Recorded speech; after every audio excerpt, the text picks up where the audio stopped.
예, 그러면 이제 전기장을 실제로 계산하는 걸 해보도록 하겠습니다. 어떻게 계산을 하는 걸 해보냐면 우리가 이제 점전하들 사이에서 생기는 전기장에 대해서는 간단하게 쿨롱의 법칙의 중첩의 원리를 이용해서 벡터합으로 계산을 할 수가 있었어요. 그러면 우리가 불연속적이지 않고 연속적으로 연결되는 어떤 시스템이 있을 때 그 시스템에 만드는 전기장을 어떻게 계산할 거냐 하는 걸 생각해 보죠. 자, 이와 같이 선으로 이렇게 고리를 연결한 시스템이 있다고 칩시다. 그러면 이와 같은 고리가 있는데 이 고리에 선전화 밀도가 있는 그런 시스템을 생각해 보겠어요. 그러니까 여기 뭐 다 균일하게 플러스 전하가 있는 그런 걸 이제 상정해 봅시다. 지금 대충 그리긴 하지만 이게 균일하게 있는 시스템이라고 생각해 보세요. 이와 같이 Q가 있어요.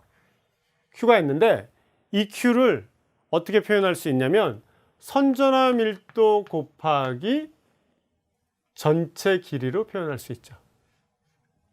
그렇죠?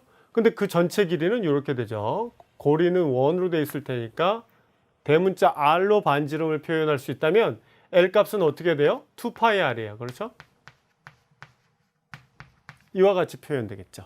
그렇죠? 그러니까 결과적으로 람다가 어떻게 표현돼요? 예, 2π R분의 Q로 표현되겠죠. 이와 같은 상수를 갖는 시스템이 있을 거예요. 이게 선전화 밀도예요. 그러면 선전화 밀도 말고 또 뭘 생각할 수 있냐면 이게 선전화 밀도고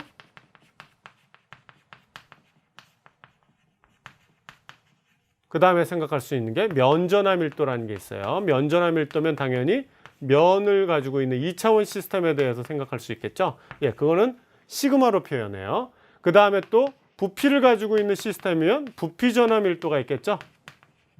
예, 그럴 때 얘는 뭘로 표현되냐면 로로 표현돼요. 그러면 얘는 Q를 면적으로 나눈 거고 얘는 Q를 부피로 나눈 게 되겠죠. 자, 그러면 이제 다시 여기로 돌아가서 이와 같은 시스템이 있을 때 자, 고리의 중심으로부터 Z만큼 떨어진 걸 생각합시다. Z만큼 떨어져 있는 요 위치에서 요 점에서 전기장이 어떻게 되느냐를 계산하라 한다고 하면은 이때 이제 이 전기장은 어떻게 표현되겠어요? 예, 요 고리가 만드는 건데 우리는 점전화에 대한 거는 배웠잖아요. 쿨롱의 법칙에서. 그러면 그거랑 모양이 비슷하게 만들어야겠죠. 자, 그래서 여러분들 미분을 하는 걸 생각해 봅시다. 그래서 여기 아주 잘게 요 고리를 잘라낸다고 치면 요 부분은 우리가 DS로 표현할 수가 있겠죠. DS 이와 같이 표현했어요. 아시겠죠? 요 DS로 표현했다고 치면 요 전체 시스템이니까 DS로 표현했다고 치면 이 전기장은 이제 어떻게 계산할 수 있냐면 요 DS만큼 되어 있는 데에다가 면적을 길이에다가 여기다가 선전화 밀도를 곱하면 그게 뭐가 돼요? 예, 미소한 전하량, 요 작은 잘라낸 요 부분에 미소한 전하량 DQ가 있다고 생각할 수가 있고 이 DQ가 요 위치에 만드는 전기장을 계산하는 거예요. 그러면 얘는 아주 작게 자르면 뭐에 가까워요? 점에 가깝죠. 그럼 뭘 쓸 수 있어요? 점전화에 대한 전기장 공식을 쓸 수가 있는 거죠. 그러면 여기서부터 여기까지의 거리를 우리가 알면 그 거리가 R이다 하면 그 R은 뭐로 계산할 수 있어요? 그렇죠. 반지름 R, 대문자 R이 있고 여기 Z가 있으니까 R은 당연히 대문자 R 제곱 더하기 Z제곱 해서 루트로 씌운 게 R이 되는 거 아니에요? 그렇죠? 그러면 이제 힘을 계산하면 어떻게 계산돼요? 힘을 계산하면 점전에 의한 공식을 그냥 갖다 쓰면 돼요. R제곱분의 K2에다가 그렇죠? 점전화에 대해서 Q인데 여기서는 Q가 아니라 DQ죠. DQ 이렇게 하면 되죠. 그렇죠? 그러면은 요걸 다 적분을 하면 뭐가 돼요? 예, 전기장이 되는 거죠. 그렇죠? 그러면 이제 요거를 고려하면 되는데 여기서 이제 우리가 생각해 줘야 되는 게 있어요. 뭘 생각해 줘야 돼요? 예, 사실은 요거에 의해서 만들어지는 전기장은 요 방향을 향한다는 거예요. 그렇죠? 전기장이 요 방향을 향해요. 그런데 요 방향에서 만들어지는 거, 저 방향에서 만들어진 거 다 치면 어떻게 돼요? 그렇죠. 요 방향으로 가는 거, 요 방향으로 가는 거 서로 반대되는 위치에 있는 걸 치면 이걸 직각분해해서 만들면 여기가 요 방향으로 되는 거하고 요 방향에 되는 건 서로 크기가 같고 반대 방향이에요. 0이 돼요. Z 방향으로 가는 것만 그렇죠. 2배가 되겠죠. 걔만 계속 벡터합으로 합쳐진다는 것을 우리가 알 수가 있어요. 그렇죠? 그러면 우리가 요 각도를 그죠? 요 각도를 세타라고 놓는다고 하면은 그거에 의하면 여기가 또 세타가 되죠? 그렇죠? 그러면은 그거에 의해서 지금 요 방향만 남는 거니까 코사인 세타에 해당하는 것만 계속 쌓여 나가고 사인 세타에 해당하는 것들은 계속 더해질 때마다 벡터합이 0이 돼 버리네요. 0벡터가 되기 때문에 요 방향이 계속 남아간다는 것을 우리가 명심해야 돼요. 그렇죠? 예. 그래서 지금 여기에는 전기장의 방향을 표시하지 않았지만 실질적으로 전기장에 대해서 고려할 때 우리가 Z축 방향으로 되는 것들은 계속 더해진다는 것을 고려해서 코사인 세타 값을 곱해줘서 고려해야 된다라는 것을 이해하면 되겠어요. 그러고 나면은 결과적으로 남는 것은 어느 방향만 남는다? 그렇죠. Z 햇 방향으로 남는 것만 남는다라는 것을 기억해야죠. 그래서 코사인 세타 값을 넣어준다는 것을 잊어버리면 안 돼요. 그러면 코사인 세타는 뭐다? 코사인 세타는 R분의 Z다라는 것을 알아야죠. 그죠? R분의 Z죠. 코사인 세타는 R분의 Z예요. 그렇죠? 그러면 R이 뭐라고 그랬어요? 아까 저기서 예, R은 대문자 R제곱분의 Z제곱을 루트로 씌운 다음에 분자는 Z가 되니까 이렇게 되죠. 예. 그래서 실질적으로 일렉트릭 필드를 계산하면 어떤 결과가 나오냐면 아까는 이렇게 썼지만 그 다음에 그것들이 계속 R 벡터 방향으로 되는 것을 직각분해한 것에 의한 효과를 고려해주면 R 제곱에다가 그죠? 요거 하고 DQ가 얼마예요? DQ는 람다 DS죠. 람다 DS 이렇게 되죠? 예. 람다 DS하고 뭘 더 곱해줘야 된다고요? 코사인 세타를 더 곱해줘야지 실질적인 효과가 나타나요. 그러니까 코사인 세타가 뭐였어요? 예, R분의 Z가 되겠네요. 이렇게 돼서 계산해야 되고 그 다음에 어느 방향을 향해요? 예, Z 햇 방향을 향하죠. 그렇죠? 그래서 요거를 이제 계산을 해줘야 되는 거예요. 요걸 계산을 해줘야 되는데 그 값은 이제 어떻게 표현돼요? 예, 요걸 다 계산해 보면 예, R 3승이니까 R 3등을 계산하라 그러면 이렇게 되죠. 이렇게 되고 요게 2분의 3승 이렇게 표현되죠. 대문자 R하고 Z에 대한 걸로 변환해서 표현한 거예요. 그 다음에 요거는 상수니까 이렇게 되고 그렇죠? 그 다음에 여기 이제 Z가 와야 되고요. 그 다음에 이제 DS가 되죠. DS 그렇죠? 그 다음에 여기에 이제 Z 햇은 이제 그냥 따라다니면 되고요. 그냥 적분을 하면 되겠죠. 그렇죠? 그러면 이제 여기까지 하고 나니까 문제가 생겼죠. 그죠? 어떤 문제가 생겼어요? 아, 요거 이제 계산하려면 이제 어떻게 해야 되느냐 하는 건데 DS는 사실 어떻게 되는 거예요? DS가 뭐예요? DS는 어떻게 표현돼야 되느냐? 요거잖아요, 요거.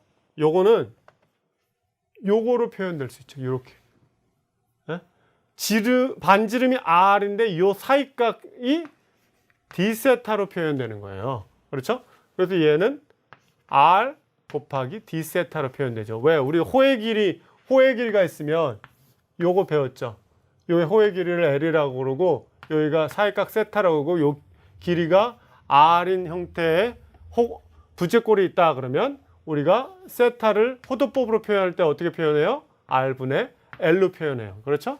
네. 지금 우리 저 DS가 바로 여기 L에 대응하죠. 그래서 아주 좁은 형태의 부채꼴이 있는데 요 좁은 호의 길이를 DS로 놓은 거 아니에요. 그렇죠? 근데 요 길이는 우리가 고리의 반지름 대문자 R이라고 그랬으니까 요게 미소한 길이니까 여기는 미소한 각도가 돼야 되겠죠. 그러니까 그 각도는 d세타가 되겠죠. 그래서 이렇게 된 거예요. 아시겠죠? 그러면 이제 요거를 이제 표현하면 결국은 요 앞부분은 똑같이 쓰고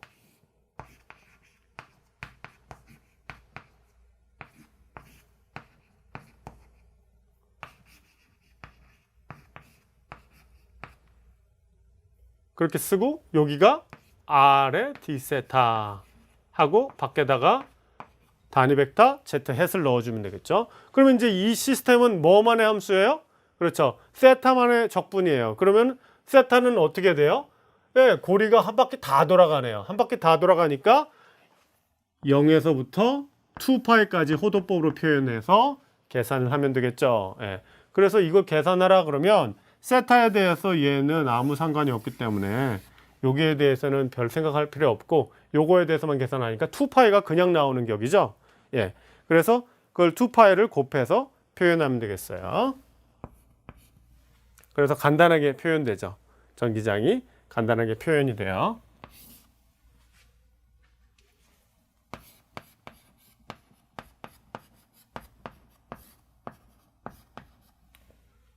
이게 되고 여기는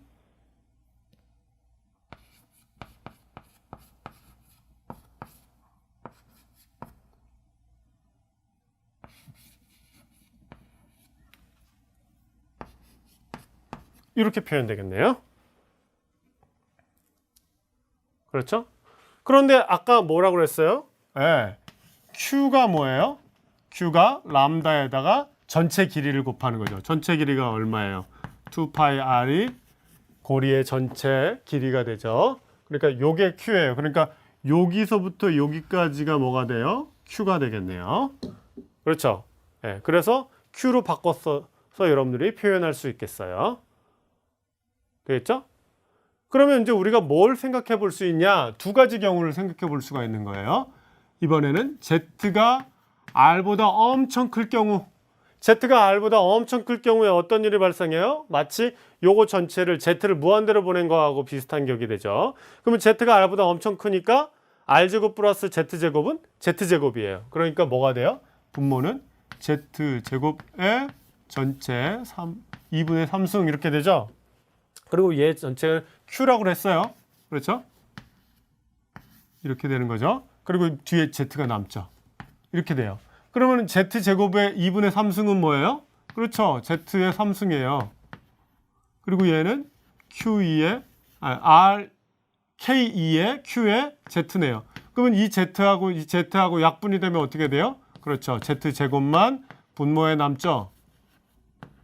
이렇게 되네요. 그렇죠? 그러니까 그 얘기는 뭐예요? 예, 엄청 멀리 떨어진 위치에서 이 고리를 바라보면 이 고리가 뭘로 보인다는 거예요? 그렇죠. 점전화랑 똑같이 보인다는 거죠. 그러면 뭐가 적용돼야 돼요? 결과적으로 멀리서 바라보면 점전화로부터 받는 전기장과 똑같이 되니까 쿨롱의 법칙 계산한 거에 의해서 얻은 점전에 대한 전기장하고 같은 꼴을 가진다 하는 거예요. 단지 그때는 뭐였고 여기다가 R로 써서 R제곱분의 K2 곱하기 Q로 썼고 지금은 Z로 한정된 경우라 하는 것만 다른 거죠. 그렇죠? 예. 그와 같은 점근적 특성을 가져야 된다는 게 중요해요. 그러면 그 두 번째로는 뭘 생각해 볼 수 있느냐? 두 번째는 우리가 이번에는 우리가 Z가 R보다 엄청 작다. 그런 경우예요. 이런 경우에는 이제 뭘로 다가가는 거예요? Z가 R보다 엄청 작다는 건 뭐예요? 얘가 그렇죠. 고리의 중심으로 무한히 다가오는 거죠. 고리의 중심에 다가오면 어떤 일이 발생하겠어요? 이 계산하는 걸 보면 Z가 0으로 다가가는 케이스죠. 그죠? 이 경우는 R보다 엄청 작은 건 사실상 Z가 0으로 다가가는 경우랑 거의 같아요. 그렇죠? Z가 R보다 엄청 작으니까 결국은 이게 엄청나게 커진 상태잖아요. 그렇죠? 예. 그래서 Z가 0으로 다가가는 경우랑 굉장히 닮았죠. 그렇죠? 예. 그러면 Z가 0으로 다가가는 경우에는 어떤 일이 벌어져요? Z가 0으로 다가가는 경우에는 그렇죠. Z가 0 딱 집어넣으면 어떻게 돼요? 이 전체가 0이 돼 버리죠. 예. 그러니까 요 고리 가운데로 다가가면 전기장이 0이라는 거예요. 그렇죠?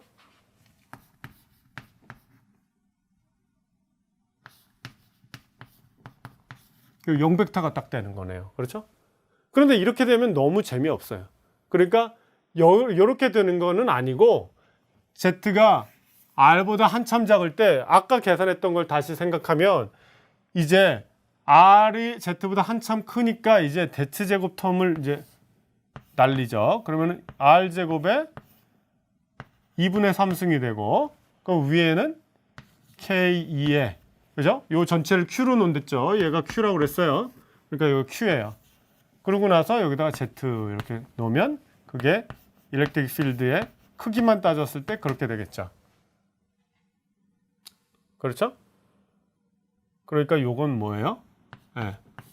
R의 제곱분의 Z다 이렇게 되네요. 그렇죠? 그러면 요게 의미하는 바가 뭐예요? 예, 그 얘기는 뭐다? Z가 0까지 다가오진 않았지만 굉장히 이 고리의 근처로 다가왔을 때에는 어떤 힘이 작용한다? 거리에 비례하는 전기장이 작용한다 하는 거죠. 그러면 뭘 생각할 수가 있어요, 우리가? 그렇죠.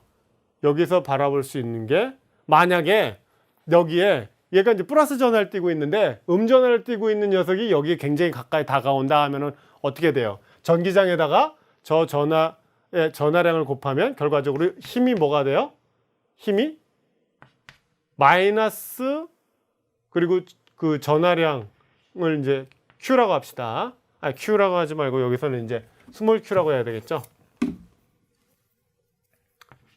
여기 이제 스몰 Q가 만약에 여기에 왔다고 치는 거예요. 마이너스 Q가 왔다고 쳐요. 그리고 저 값은 음이에요. 그러니까 Q는 양수죠. 마이너스 Q가 음이니까. 그러면 여기다가 이 전기장을 곱하면 R 제곱분의 K2의 Q, Z 이런 꼴이 되는 거죠. 크기가. 전기장의 크기가. 근데 대문자 Q는 양수라고 그랬어요. 소문자 Q는 음수예요. 그러면 이 전체가 뭐가 돼요? 예, 음이 되죠. 그렇죠? 그리고 여기 Z에 비례해요. 그러면 이거는 뭐에 대응해요? 앞에서 배웠었던 후쿠의 법칙에 대응하죠. 용수철학과 똑같이 그죠? 복원력이 생기는 거예요. 그래서 여기다가 원점에서부터 살짝 Z만큼 떨어진 데다가 음전하를 놓으면 그리고 고리는 물론 양전하를 띄고 있는 상태에서 살짝 놓으면 어떻게 되는 거예요? 놓으면 이 안에서 디웅 이러면서 그렇죠? 진동 현상을 일으키는 거죠. 왜? 용수철과 똑같이 복원력을 갖기 때문이에요. 그래서 재밌게도 Z가 R보다 한참 큰 경우와 Z가 R보다 한참 작은 경우에 대해서 양극단의 재미있는 현상이 있다는 것을 볼 수가 있겠습니다. 아시겠죠? 예. 그래서 이와 같이 전기장을 연속적인 전하 분포를 갖는 구조에 대해서 계산해 볼 수 있다라는 것을 여러분들께 소개했어요. 그러니까 점전하일 때 전기장을 갖는 거는 아주 쉽게 계산할 수 있고 이와 같이 연속적인 전하 분포를 가질 때에도 적분을 이용해서 계산할 수 있다 하는 것을 잊어버리지 마세요. 적분을 이용해서 계산할 때에는 뭐만 할 수 있으면 되냐면 그렇죠. DQ를 계산할 수만 있으면 돼요. DQ만 계산하면 어떻게 되니까 그렇죠. R제곱분의 K2 그 다음에 DQ 이렇게 딱 하면 되니까 요거에서 적분하면 되는 거예요. 근데 이 적분할 때 얘는 거리의 함수고 얘는 이렇게 되면 이거 적분 어떻게 해? 못하겠죠. 근데 아까 얘기했던 것 같이 DQ는 어떤 거리에 대한 길이에 대한 적분 형태로 또 변할 수가 있단 말이에요. 그래서 이와 같이 바꿔서 계산을 하는 그거를 여러분들이 연습을 아주 많이 하면 이와 같이 전하 분포가 연속적인 시스템에 대해서 어떻게 전기장을 계산할 수 있는지를 알 수가 있겠습니다. 아시겠죠?